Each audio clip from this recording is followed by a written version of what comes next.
Bonnie is pregnant, my husband said, and the Bonnie he talked about is his mistress. Her father promised to buy me a house if I marry her. You know how much I've always wanted a place of my own. A house. Seriously? He had no idea. What he didn't know was that I was the daughter of the chairman of Gold Leaf Realty Group.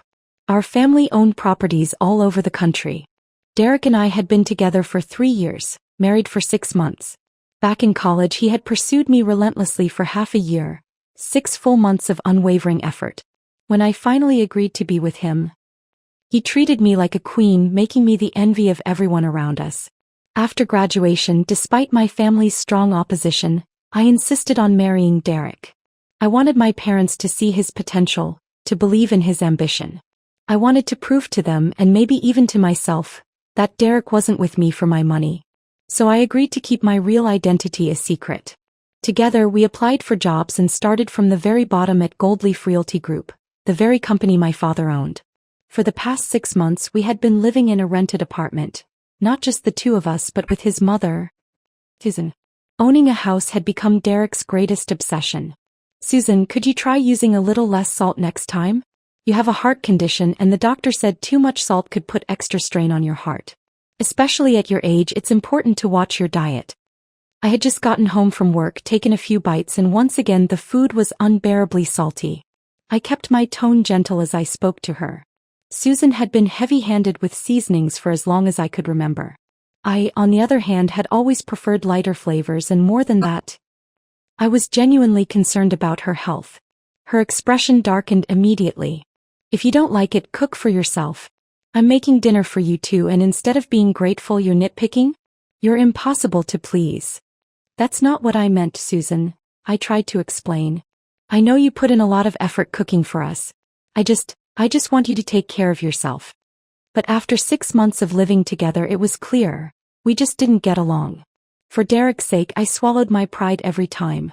I didn't want these trivial conflicts to drive a wedge between us. So I always made an effort to soften my words when talking to her. Well, I won't cook anymore. I'm too old to be slaving away in the kitchen just to be criticized. This is unbelievable. With that, she stormed off to her room. I turned to Derek, expecting, hoping, for something, anything. But he just kept eating, head down, acting as if none of this had happened. As if I wasn't even there. Are you seriously not going to say anything? Can't you at least say a few words to comfort her? I nudged his arm, frustration bubbling up inside me. 6 months. For 6 months. He had done this, stayed silent, avoided taking sides, pretended like our conflicts didn't exist. Every time Susan and I had an argument, he buried his head in the sand like an ostrich, distancing himself as if he were just a bystander, as if this wasn't his home, his family. Not once had he ever stood up for me. And honestly, if he had just made his stance clear, if he had supported me even a little, things wouldn't have gotten this bad. Maybe, just maybe, Susan and I wouldn't be at each other's throats all the time. The next morning, as soon as I stepped into the bathroom, I saw Susan tossing dirty clothes into the washing machine. Wait a second, Susan. Socks need to be washed separately. It's not hygienic. I rushed to stop her. She barely glanced at me. What's so unhygienic about it? We didn't even have a washing machine back in the day. Clothes, socks, everything was washed together. And look at me, I've lived this long just fine. Ignoring me completely, she dumped detergent into the machine and kept going. Susan, seriously, this isn't sanitary. You should be grateful I'm even doing your laundry. I cook, I clean, I take care of everything like a maid. And you're still not satisfied. She shot me a look, then walked off, deliberately pressing the start button on the way out. I let out a slow breath. Why was it so hard to get along with my mother-in-law? I didn't have time for this, I was already running late. Swallowing my frustration, I hurried to get ready for work. That night, as soon as I stepped into our room, I found Derek sitting on the bed, his face dark with worry. I didn't even have to ask. His mother had obviously complained to him. Again. Miranda, can you stop arguing with my mom every day? She's getting old. She cooks and cleans for us, it's not easy for her. His voice was laced with irritation. Can't you just go a day without making a fuss? Making a fuss? I almost laughed. This man, who never said a word when his mother took jabs at me, who buried his head in the sand every time there was a conflict, he finally spoke up, and it was to blame me? How exactly am I making a fuss, Derek? When have I ever raised my voice at her? Why am I the one being accused? Do you even have a sense of fairness? I was furious. All I hear when I come home is you two going at it. I'm exhausted. I'm already stressed enough at work. Can't you just let me have some peace? I clenched my fists, barely containing my anger. You think I want this, Derek? You think I enjoy fighting every day? Tell me, what did I say that was so wrong? 6 months. Ever since I moved in with Susan, my fights with Derek had become more and more frequent. And now, more often than not, he slept in the study. The silence between us was growing. It hadn't always been like this. We used to be so happy. Back in college, he'd walk me to class, take me hiking, hunt down the best food spots with me.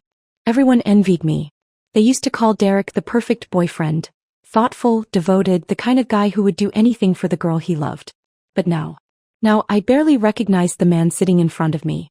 That weekend I went back home. Since getting married, I had never brought Derek with me, not even once. To keep my secret, I always returned alone, slipping in and out without notice. Even when I met up with my parents, we arranged to do it at restaurants instead of at home. Every time I saw them, I put on a bright smile and told them I was doing great, that they didn't need to worry. Every argument, every moment of frustration, I kept it all to myself. Miranda, we agreed not to let Derek's family know about us right away to push him to grow. But that doesn't mean you should suffer, understand? My mother looked at me, concern etched across her face. Look at you, you've lost weight again. I can't help but worry. Her eyes, full of love and worry, made my chest tighten.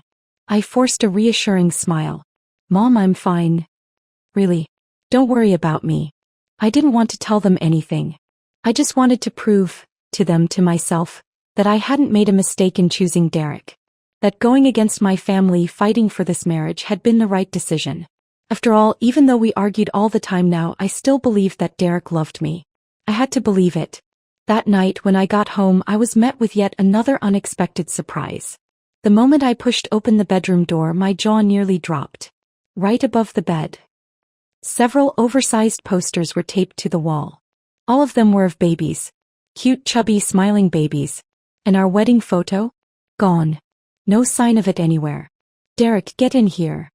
I called out, my voice laced with disbelief. He walked in, looking half distracted. What the hell is all this? Did you put these up? I demanded. Where's our wedding photo? Derek glanced at the posters, then rubbed his neck awkwardly. It wasn't me. My mom did it. She said this would help us get pregnant faster. What? Was this a joke? Did she seriously believe staring at pictures of babies would magically make me conceive? I scoffed, shaking my head in frustration. Derek, your mom may not be educated, so I don't blame her for this nonsense. But do you actually believe this? My voice rose as my patience snapped. We've been married for 6 months and you're still not pregnant. I'm just trying to help you too. And just like clockwork, Susan appeared at the door, her voice dripping with condescension. Instead of being grateful you're throwing a tantrum, I'm doing this for your own good. I clenched my fists. For my own good? Are you serious? I don't need this nonsense. I need some respect. Derek let out a heavy sigh and turned to me, not his mother but me, as if I was the problem here. Mom, just go outside for a minute. Then he looked at me with that same tired expression. Miranda, can you not make a big deal out of everything? She's just trying to help. Oh, so creating drama every single day is her way of helping? My patience was gone. I'm so freaking tired of this. All we do is fight. Every single day it's something new. I can't take it anymore. Before I could say something even harsher, I turned on my heels and slammed the bedroom door behind me. For 6 months I had swallowed my anger, bit my tongue, forced myself to be patient. All for Derek. But no matter how much I tolerated, no matter how much I backed down, his mother only pushed further. And worst of all, Derek never once took my side. I wandered the streets, lost in thought. I walked for what felt like hours, my mind tangled in memories. Before marriage, Derek and I had been happy, at least I thought we were. But after the wedding, everything changed. Everyone changed. Was marriage really just a graveyard where love went to die? I didn't want to go home. I didn't want my parents to know that all we did was fight, that our marriage wasn't the fairy tale they thought it was. And yet, even as doubt crept into my heart, doubts about our love, about whether I had rushed into this, about whether Derek had ever truly loved me, I still couldn't bring myself to let go. Because deep down some small part of me still held on to hope. So, instead of going home that night, I checked into a hotel. I thought Derek would come looking for me right away. After all, this was the first time I had ever walked out. But he never came. Not that night. Not the next day. Not even once. Days passed. Then a week. By the time I realized it, I had been living in that hotel for almost a month. Every time my parents called, I forced a smile into my voice, telling them, Derek and I are doing great. Don't worry about me. But the truth? Derek hadn't reached out at all. Not a single text. Not a single call. Nothing. At work. We barely even acknowledged each other. If our paths crossed, we pretended not to see. Then one Friday evening, just before the end of the workday, my phone buzzed.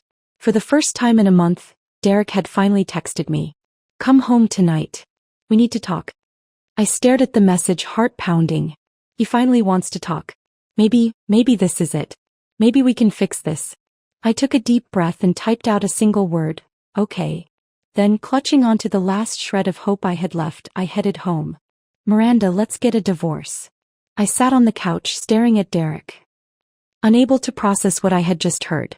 Divorce? I had come back tonight thinking he wanted to apologize, to patch things up, to bring me home. But instead he was asking for a divorce. The man I had been with for 3 years, from college to now. The man who once held me on the rooftop of our university and promised to love me forever, was sitting here telling me it was over. I couldn't believe it. Sure, our marriage had been rocky. Sure, his mother and I never got along. But never, not once, had I seriously thought about divorce. What are you talking about, Derek? I asked again, hoping I had misheard. But his next words crushed the last sliver of hope I had. I'm with Bonnie now. She's pregnant. My entire world stopped. What? Bonnie White. A fresh college graduate. She had only been at our company for a few months. Bonnie? I was completely blindsided.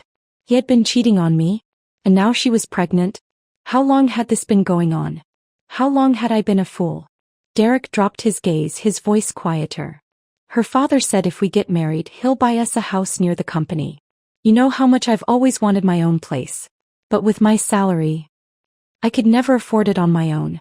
A house. He was willing to throw away our marriage for a house? And the irony? He had no idea that I, his wife, was the daughter of the Gold Leaf Realty Group CEO. My family owned more properties than he could ever dream of. A bitter laugh escaped my lips. Are you sure about this? No regrets. I must have looked ridiculous. A woman who had given everything for her husband, only to be tossed aside like nothing. I had swallowed my pride, endured his mother's insults. Lived in a rented apartment just to prove I wasn't some spoiled rich girl. I had hidden my identity, started from the bottom of my own father's company, all for a man who now sat in front of me, offering me nothing but betrayal. Yes, I'm sure. I'm sorry, Miranda. He pulled a check from his pocket and placed it on the table. This is our savings from the past 2 years. We had been saving for a house. It's $20,000. Take it as compensation. Compensation? I stared at the check. My chest tightening. He was so sure that this was something he could just pay off. Like I was nothing more than a bad investment. Like all the years I had spent by his side had a price tag. My hands trembled with anger. I don't need it. My voice was cold, my heart colder. I don't need a single cent from you. Suit yourself. Before I could react, Susan snatched the check from the table, holding it close like she had just won the lottery. You ungrateful woman, she spat, her eyes burning with disdain. You can't even give my son a child, and now you're acting all high and mighty? There was the final cruel twist of the knife. For months, Derek had distanced himself from me. For months he had chosen to sleep in the study instead of by my side. And now they were blaming me? I looked at the two people in front of me, integral, and finally I felt it. Not just anger. Not just sadness. But complete, utter indifference. I picked up my bag, turned on my heel, and walked out without looking back. The divorce was finalized shockingly fast. Almost too easy. No house, no kids, no financial entanglements. Just a few signatures. And it was done. By the time I returned to work after taking some personal leave, the first thing I saw was Bonnie, standing in the middle of the office, flaunting a brand new designer bag. "Bonnie, is that the new model? I saw it in a magazine the other day, over $20,000. Who got it for you?" One of our co-workers gushed, eyes full of envy. Bonnie smirked, tossing her hair back. "Oh, this? My boyfriend got it for me." I watched her bask in the attention, and for the first time, a flicker of regret crossed my mind. I should have taken that money. If I had known it would end up buying Bonnie luxury gifts, I would have at least burned it for some satisfaction. "We're getting married next month. You all have to come." Her voice rang through the office, instantly drawing gasps. "Wait, what? Already? Is this a shotgun wedding, or were you just hiding it from us this whole time?" "Yeah, that's fast. Spill the details." The gossiping swarmed around her like bees to honey, firing off questions. Bonnie just smiled, saying nothing, as she started passing out wedding invitations one by one. And then she stopped in front of me. Her lips curled into an exaggerated, mocking smile. "Miranda, you have to come. You're the one I'm looking forward to seeing the most. You wouldn't disappoint me, right?" A direct challenge. Her eyes glowed with smug satisfaction, waiting for me to react. But instead of giving her the satisfaction of a breakdown, something inside me clicked. A strange sense of clarity. Derek and I had kept our relationship completely private at work. He once told me it was to avoid unnecessary complications. So we never commuted together. He took the subway while I drove a beat-up old Ford, a car I had specifically bought from a second-hand dealer, just to keep up the illusion of an ordinary life. I had hidden everything, my background, my family, my wealth. But Bonnie knew. She knew everything. She must have known for a while now. After all, she was marrying my ex-husband. I met her gaze, unfazed, and reached out to take the invitation. "Of course I'll be there." And when the wedding day arrived, I showed up. I sat there watching them on stage, basking in their so-called happiness. But all I could see in my mind was myself. A few years ago, a few months ago. 6 months ago, when Derek and I got married, we kept things simple, to save money. My one and only wedding, and I had cut corners on everything. No designer gown. No diamond ring. Nothing extravagant. Because Derek's family had no savings, I had covered every single expense for our wedding. Back then, I truly believed that as long as he loved me, nothing else mattered. I still remembered him holding my hands that day, promising, "One day when things get better, I'll give you the wedding you deserve. I'll buy you the perfect dress, a real diamond ring, something big. I'll make it up to you." I had believed him. And yet here we were. 6 months later, already divorced. How laughable. A murmur rippled through the guests around me, their voices hushed but unmistakable. "Did you hear? Bonnie's already pregnant. No wonder they got married so fast. Look at Derek's mom, she's grinning from ear to ear. Guess she finally got the grandchild she's been waiting for." I heard Bonnie's family bought them a house as a wedding gift. Wow, Bonnie's family must be well off. Derek really hit the jackpot. My fingers curled around my glass. So that was it. He had traded me in for a bigger house and a richer family. I barely even felt anything anymore. By the time the couple made their way around the room for the traditional toast, Bonnie's smirk was impossible to miss. Arm in arm with Derek, she raised her glass, her eyes locking onto mine with undisguised glee. "Miranda, you actually came. I was worried you wouldn't show up." The smugness in her voice made my skin crawl. To her, I was nothing more than a loser, the discarded first wife who had lost to her. But why should I make this so easy for her? Why should I let a homewrecker act so high and mighty in front of me? I smiled, swirled my wine glass, and as I took a sip, I casually reached for my phone. If Bonnie and Derek thought they had won, it was time to remind them exactly who they had underestimated.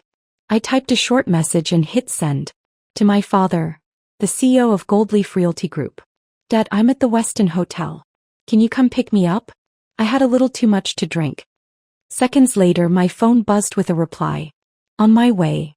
As the wedding wrapped up, Bonnie and Derek walked us to the entrance of the hotel.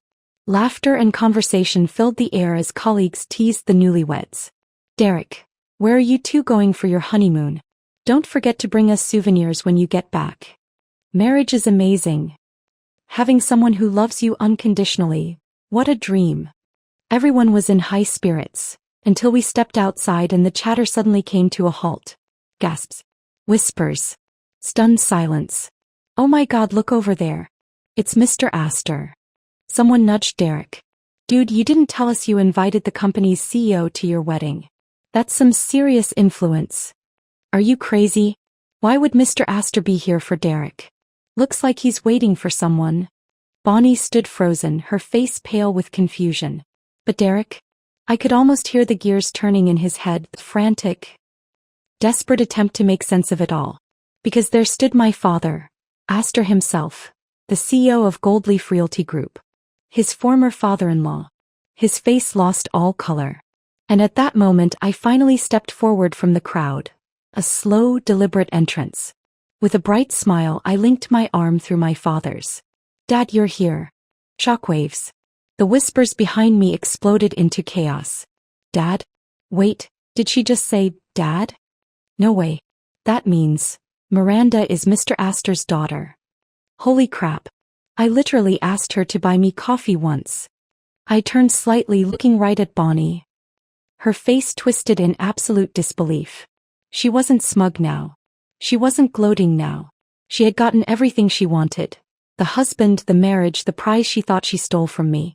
But in that moment she realized, she had married a man who threw away an empire for a 2-bedroom house. I held back a laugh, flashed her a dazzling smile and gave her a little wave. Bonnie, congratulations. Wishing you a happy marriage. Then without waiting for a response I turned to my father. Let's go home, Dad. And as we drove away, leaving behind a stunned, humiliated Derek and Bonnie, I had never felt lighter. The next morning I went to work as usual. But as soon as I stepped out of my car, I saw Derek standing by the company entrance. His suit was wrinkled, his face pale and haggard.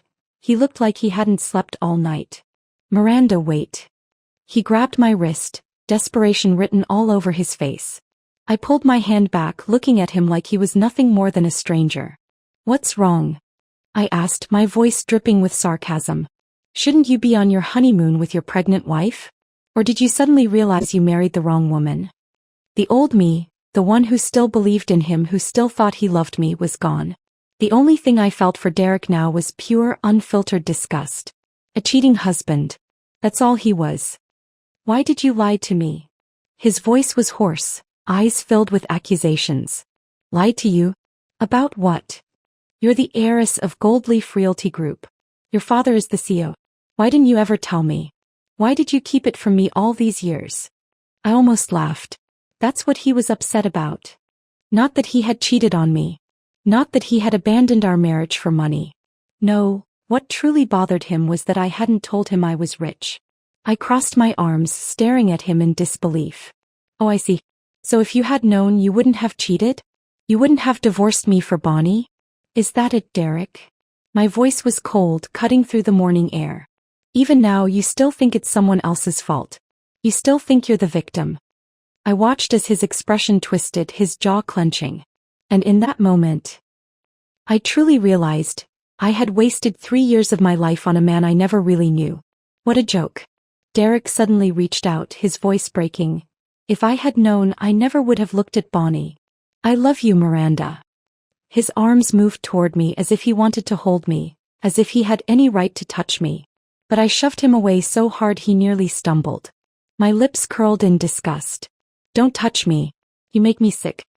And with that I turned on my heel and walked into the building, leaving him standing there, pathetic, desperate, and too late. For the first time in 3 years. I saw him for exactly what he was. And I never felt so free. As expected, today was anything but peaceful. Now that my real identity had been exposed last night, my parents had inevitably found out about my divorce as well.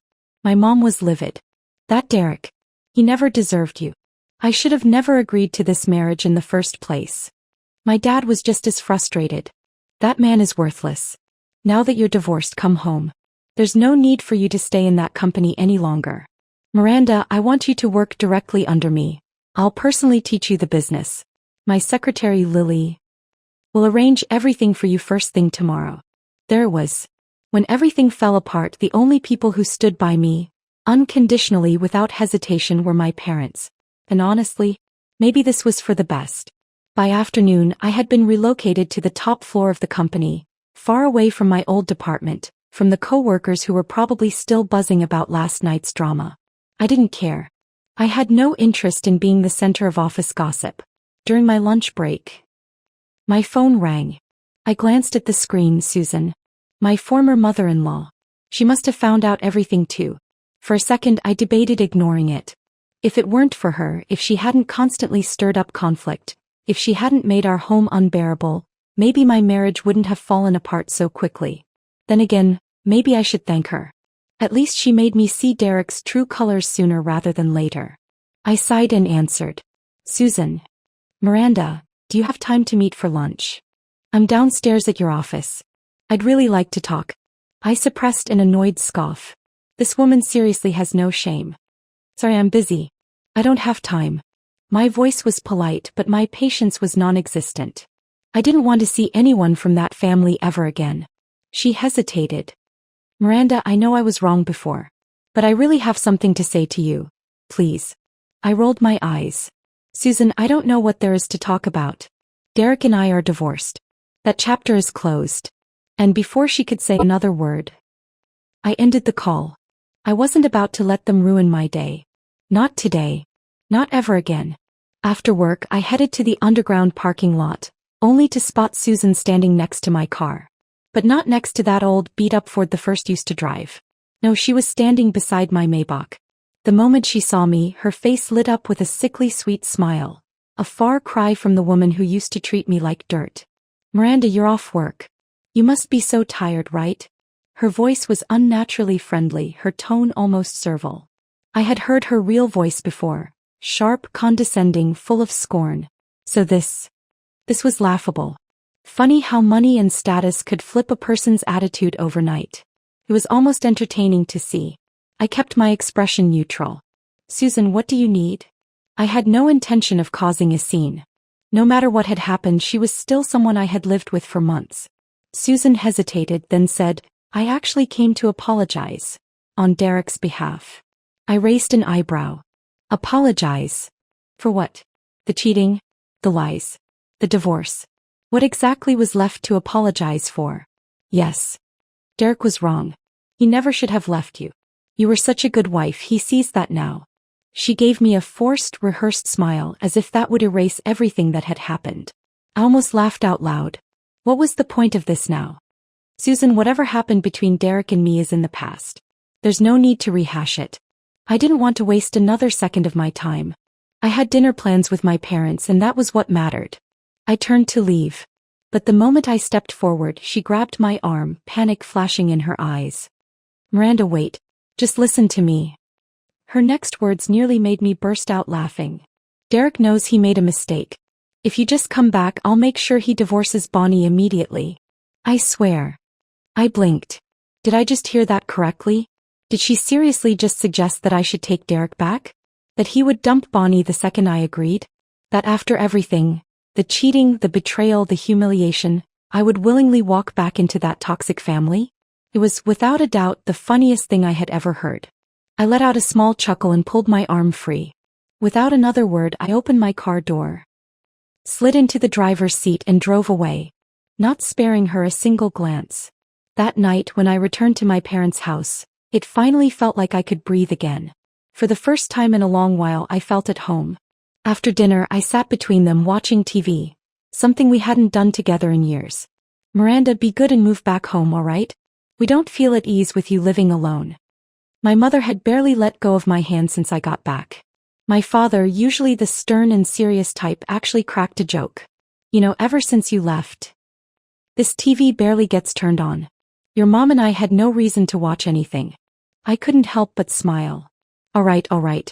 I'll stay home from now on. You'll be stuck with me every day. I leaned against my dad's shoulder, feeling a warmth I hadn't felt in years. For so long, I had thrown myself into my marriage, distanced myself from my family, all to prove a point that was never worth proving. And now, sitting here with them, I finally understood. Home was where I was truly safe. Before heading to bed, I suddenly remembered something. Dad, I know I'm divorced now.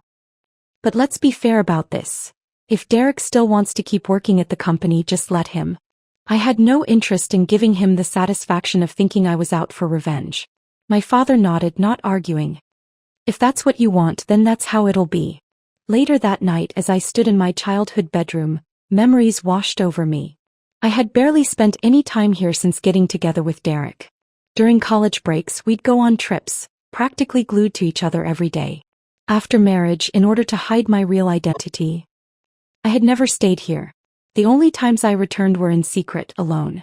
And yet, standing here now, I felt more at peace than I ever had in my marriage. There were no lies here. No compromises. Just freedom. The next few days passed smoothly. No drama. No stress. Just quiet, normal days. Until one evening when I left work and saw Bonnie waiting in the parking lot. Even from a distance, I could tell her belly was starting to show. Derek's child. I really didn't need this. As soon as she spotted me, she straightened her posture, pressing her hand against her back, as if she were showing off. Miranda, stop right there. I sighed. What do you want? She was still acting superior, still carrying that self-satisfied attitude, as if she were some kind of victim in all of this. Honestly, I was sick of it. They were married now, so why were they still bothering me? Stop clinging to Derek. He practically spat the words. He's my husband now. And the father of my child. You need to let him go. I blinked. And I laughed. Clinging to Derek? I hadn't even spoken to him since our divorce. Bonnie. Are you hearing yourself? You're telling me to stop clinging to a man I haven't contacted once. Her face twisted with frustration. Then why is he ignoring me all the time? Why do we fight every day? It's because of you. She stepped closer, her movements agitated. I glanced at her stomach. I had zero interest in arguing with a pregnant woman in the middle of a parking lot. So I sighed, kept my voice calm and said, believe whatever you want, Bonnie. But I have nothing to do with your problems. And for the sake of your child, you should stop stressing yourself out over imaginary issues. Then, without waiting for her response, I got into my car and drove off. In the rearview mirror, I could see her still ranting and fuming. I didn't need to hear the words to know what she was saying. And honestly, I didn't care. Miranda, this project may be small, but it's your first one. Treat it as practice and do your best. In the executive office on the top floor, my father studied the report in my hands, his tone serious. I understand that you'll be going to Manhattan tomorrow to finalize the contract. I'll have Lily accompany you, she'll assist with anything you need. Make sure to discuss things with her if any issues arise, alright? Ever since I moved to the top floor, my father had been personally guiding me through the company's operations. And now this project was his way of testing me, a chance to prove myself. After the divorce, I was grateful that I hadn't allowed myself to sink into self-pity. Instead, I found a new kind of fulfillment in my work. Because as it turned out, love and marriage weren't everything. Women could build careers just like men, create their own success, carve out their own place in the world. We didn't have to be confined to kitchens and living rooms, consumed by trivial domestic conflicts. I smiled confidently. Got it, Dad. I'll make sure this deal goes through successfully, don't worry. The next day, Lily and I headed to Manhattan for the signing. 2 days later, when I returned to the office, I was met with cheers. Congratulations, Ms. Astor. You closed your first deal so smoothly. That's right, after divorcing Derek. I had officially reclaimed my real last name. And with my return from Manhattan, I had moved into my new office as the newly appointed marketing director of Gold Leaf Realty Group. And in a poetic twist of fate, Derek was now working under me. He was just another member of my team. That's right. Our new boss should celebrate her big win. Astor, you're taking us out for a party tonight, right? Let's go all out. Party time. Most of the department was made up of people who had worked with both me and Derek before. Now that they knew I was Mr. Astor's daughter, they were still somewhat casual with me, but there was also a newfound respect. I laughed. All right, let's celebrate tonight at Dennis Club. Sound good? Dennis Club? That's a high-end place. We're getting spoiled tonight. I've never been there before. Thank you, Ms. Astor. Our boss is so generous. Thank you, Director. The excitement spread quickly through the department. Except for one person. Derek. He sat there, completely silent. Ever since I returned, he had tried to contact me twice, but I never answered. Because aside from work, I had no interest in speaking to him. No interest in engaging with him. and definitely no interest in being involved with his family ever again. Inside the private room at Dennis Club, the celebration was in full swing. Laughter, music, clinking glasses. Everyone was enjoying themselves. Me. I had been toasted one too many times.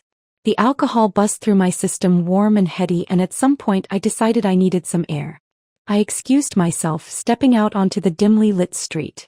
The cool night breeze hit my face, but instead of clearing my head, it made me feel even dizzier. "Miranda, are you okay?" I turned around. Derek. I hadn't even noticed when he followed me outside. "I'm fine. Thanks for your concern." My voice was flat. I had no interest in speaking to him, so I turned away, looking out at the city below, the endless stream of cars, headlights flickering like distant stars. But Derek wasn't done. I want to talk to you." His words were slurred, his stance slightly unsteady. Clearly he'd been drinking too. I let out a slow breath. "Derek, you should know by now we're divorced. You have a wife. You have a child on the way. Other than work, I don't want us to have any connection." Got it. For once, just once, I needed him to understand that I had moved on. But instead of backing off, his expression tightened. "I'm going to divorce Bonnie," he blurted. "I know I made a mistake.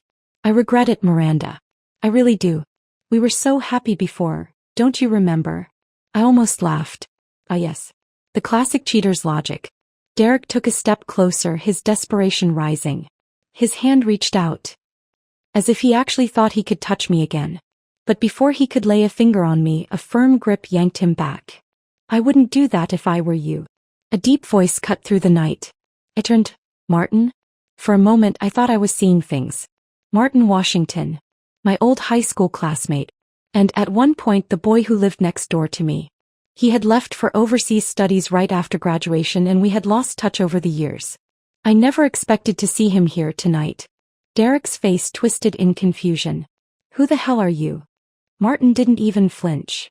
"That doesn't matter." His voice was calm, but there was an unmistakable edge to it. "What matters is that she clearly doesn't want to talk to you. So I suggest you leave." Derek clenched his fists as if debating whether to argue. But something in Martin's gaze, cold, unwavering, made him hesitate. I crossed my arms, watching Derek squirm under the pressure. "You heard him, Derek. Leave." For a long second, Derek stood there, face dark with frustration. But in the end he had no choice but to back off. Without another word, he turned and stumbled away into the night. The moment he was gone, I let out a small sigh. Martin turned to me, his expression softening. "It's been a while, Miranda." And just like that, a chapter from my past reopened itself. One I hadn't even realized I had missed. "Thanks for bringing me home." Martin had not only stepped in to get Derek off my back, but had also made sure I got home safely. "Don't mention it. Technically I was heading home anyway. Or did you forget? I live right next door." I blinked, then laughed. "Right. I almost forgot." Martin had always been popular in high school, the kind of guy girls swooned over. He had this cold, distant aura that only made them fall harder. But now that aloof charm had settled into something deeper, mature, steady. "When did you get back?" I asked. "Just a couple of days ago. And this time I'm staying for good." Something about the way he said it made me pause, but I didn't think too much of it. "Well, good night then. I'm heading in." With that, I turned and stepped inside my house. The next morning, the office was buzzing with an unexpected piece of news. By the time I walked in, small clusters of employees were already whispering about it. Bonnie had been hospitalized. I frowned. "Bonnie?" Catching part of a conversation, I slowed my steps. "I heard Derek got drunk last night and they had a huge fight at home. He lost control and pushed Bonnie. She fell and they had to rush her to the hospital." "Is she okay?" someone else asked. "Yeah. The baby's fine. And Bonnie's not seriously injured. But I went to see her this morning. She's in a terrible mood." A hush settled over the group. They've only been married for what? A few weeks. What a mess. Can you imagine? He just married her and he's already getting violent. I stood there for a moment processing the news. And then I felt nothing. Not surprise. Not sympathy. Nothing. This was exactly the kind of man Derek had always been. Maybe Bonnie had convinced herself that taking someone else's husband would lead to happily ever after. But reality was far less forgiving. That afternoon, just as I was about to step out for a coffee, Derek barged into my office. "Miranda, did you hear? Bonnie got hurt last night." His eyes were bloodshot, his face pale and exhausted, like a man unraveling at the seams. I barely spared him a glance. "Then take a few days off and go take care of her at the hospital." I grabbed my purse and turned toward the door. Whatever happened between him and Bonnie had nothing to do with me. But before I could take a step, he lunged forward and grabbed my arm. "Don't go." His grip was tight, too tight. "Miranda, don't you get it? I fought with her because of you. That's why it happened. I didn't mean to push her, I swear. Everything I did, it was all for you." With wild desperation, he suddenly slammed the door shut, trapping me inside with him. I felt a cold chill run down my spine. "Derek, you're out of your mind. What the hell does this have to do with me? Did I tell you to fight with her? Did I ever interfere in your marriage?" For the first time in my life, I was scared of him. This wasn't the Derek I once knew. Yes, after we got married. He had grown distant, impatient, dismissive. But before that, he had always been gentle. He had never been like this. "I don't love her," he shouted, his voice cracking. "It was a mistake, Miranda. I was blind, I was stupid, I threw you away for a house. But I love you. You still love me too, don't you? We can start over." His words turned frantic, and before I could react, he tried to pin me against the wall, to hold me, to touch me, to force me to listen. That was the last straw. I slapped him across the face. Hard. The sharp crack of my palm echoed through the office. Derek staggered back. Stunned. I was trembling with rage. "Get a grip, Derek." I shouted, my voice hoarse. "We are divorced. There's no going back. Even if you leave Bonnie today, we will never, ever get back together." For a long moment he just stood there, chest heaving. Then his knees buckled and he sank to the floor. His hands clutched his hair, his entire body collapsing into itself like a man who had just realized his entire life had fallen apart. His voice was nothing more than a whisper now. "No way, we can't be over, Miranda. We can't." I took a shaky breath, staring at the broken man in front of me. And for the first time in years, I felt nothing for him. Not love. Not hate. Just nothing at all. Bonnie resigned after she was discharged from the hospital. When she came in to finalize her paperwork, she looked like a completely different person. She was supposed to be a young, fresh college graduate, full of energy, full of life. But marriage to Derek had aged her into something else entirely. A woman drained, worn, bitter. When she saw me, there was no more arrogance in her eyes. No more smug satisfaction. Instead, there was only defeat. "Miranda, you won. Congratulations." Her voice was quiet, almost lifeless. I sighed. "You're overthinking it. I was never trying to win anything. And honestly, Derek was never worth fighting over. I saw that the moment I divorced him." She laughed softly, but it was hollow. "You're right. He wasn't worth it. I was the idiot who didn't see it in time." There was no anger in her tone. No resentment. Just a terrifying calmness, the kind that made me uneasy. I hesitated. "Are you okay?" She glanced at me as if surprised I asked. Then she smiled faintly. "I'm fine. Thank you." And with that, she turned and walked away. Her thin, frail figure disappeared down the hallway, her steps slow, defeated, like a woman who had nothing left to give. For a second I almost pitied her. She had thrown herself into a relationship built on betrayal. But a marriage born from infidelity could never be strong. A child used to hold a man down would never be enough. And now, predictably, Bonnie and Derek were divorced. It was both unexpected and inevitable. Because in the end, a stolen marriage, a marriage of convenience, a marriage built on deception, was never meant to last. After all these, Derek's life spiraled downhill fast. At work, he lost focus, made careless mistakes, and missed deadlines. Without Bonnie's family backing him, his finances crumbled. The house he had traded our marriage for? Gone. His personal life was no better. His once prized confidence now reduced to desperation. And he kept coming back. Every few weeks he'd show up at my office, sometimes begging, sometimes angry, swinging between self-pity and blame. "Miranda, I was wrong. Can't we at least talk?" You were my only real love. I threw it all away and now I see it. Doesn't that mean anything to you? You don't have to forgive me, just give me another chance. But each time I remained calm, distant, unmoved. Derek, go home. There's nothing left between us. And finally, after his last humiliating attempt, he seemed to accept reality. He never came back again. Looking back, I didn't regret a thing. Not the marriage, not the heartbreak, and definitely not the divorce. Because that painful chapter had taught me everything I needed to know. I learned that love, no matter how deep, could never justify betrayal. That loyalty and respect mattered more than empty promises. And most importantly, that I didn't need to define my worth by a relationship. For too long, I had poured everything into a man who never truly deserved me. Now I poured everything into myself. My career was thriving, my family supported me, and for the first time in years I felt free. I didn't need closure from Derek, because I had already given it to myself. And as for the future, it was mine to build on my own terms.